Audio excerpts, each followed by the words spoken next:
Hello and welcome everyone. In this video, I am going to share with you 4 amazing tricks and traps in the center game. 2 are from the white side and 2 from the black side. So without wasting time, let's get started. We start with e4, black responds with e5, and now the center game when we play our pawn to d4.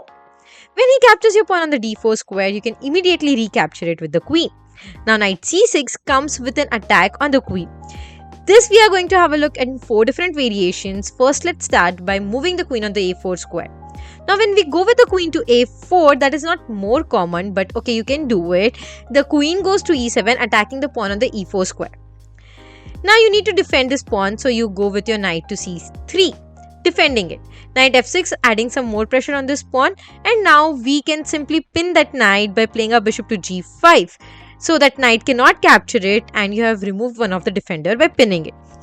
Now here, if black tries to add some more pressure and play his pawn to d5, well, you can just ignore the threat, and now you can go with the long castle.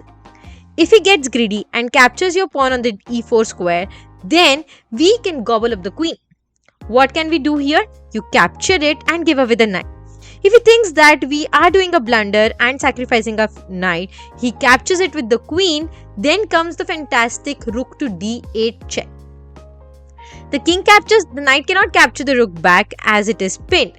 So the king will have to capture the rook. And once the king captures it, now you are winning the queen because this knight is pinned. He cannot capture it. And that's how you win an extra queen there. Okay. Now coming back to, now let's have a look at the second trap from the black side. After e4, e5, d4, we capture on the d4 square, the queen recaptures it. Now knight c6 attacking the queen. Instead of going on the a4 square, the most common move here is to move the queen to e3. When white player moves his queen to e3 square, we can go with our knight to f6. Now knight f6 is a common move from black as we want to develop the knights before the bishop. Here if he plays his bishop to c4 trying to give an attack to your weak f, we can simply play our knight to e5 attacking the bishop. The bishop drops back and you can go with the bishop to b4, give a check. If he blocks it with the bishop, then it is a complete equal position for white and black. But most of the player and the common move here is to block it with the pawn, as it also gives an attack to the bishop.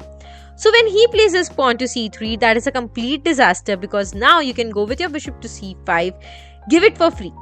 If he captures the bishop, then his queen is gone because knight to d3 comes with a fork.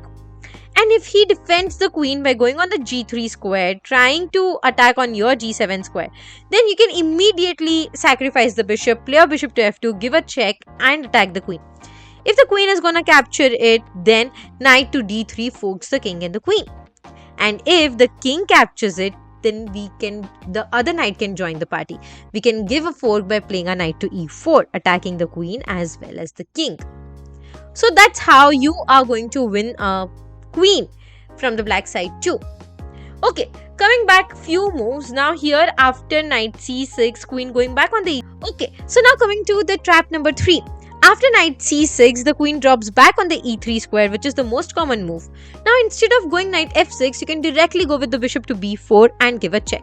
After bishop b4, he will definitely block the check with his pawn and he can place pawn to c3. Well, then you can drop the bishop back on the a5 square. Now here, if he places bishop to c4 trying to attack your weak f7 square, we can go with our knight to f6. He places pawn to e5, don't worry about it. Can you ignore this threat? Is there a better chance that you ignore the threat at this point and then give a counter blow? Yes, you can do the short castle. If he gets greedy and captures your free knight on the f6 square, then rook e8 wins the queen for you. You are pinning and winning the queen. Okay, alright. Coming back to the white side, this is one of the game where white has given a checkmate in the center game using the same trap. So it starts with e4, black responds with e5, d4, and when he captures, you can capture it back with the queen. Now when he gives an attack to your queen, you drop it back on the e3 square. When he plays his bishop to b4 directly, you can play your pawn to c3. The bishop drops back on the a5 square and now you go with the bishop to c4. Instead of playing the knight to f6, he can develop the knight on the e7 square as well. So let's say he goes with his knight to e7 and now you can play your queen to g3, trying for the same thing, attacking on the g7 square with your queen.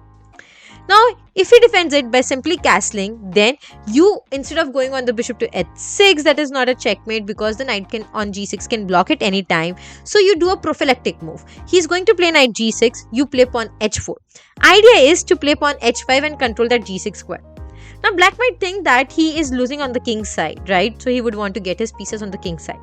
Let's say he brings his knight on the g6 square. You are going to go with your threat and play a pawn to h5, attack the knight. If the knight goes on the e5, attacking your bishop, ignore the threat and go and first attack his queen. Play a bishop to g5.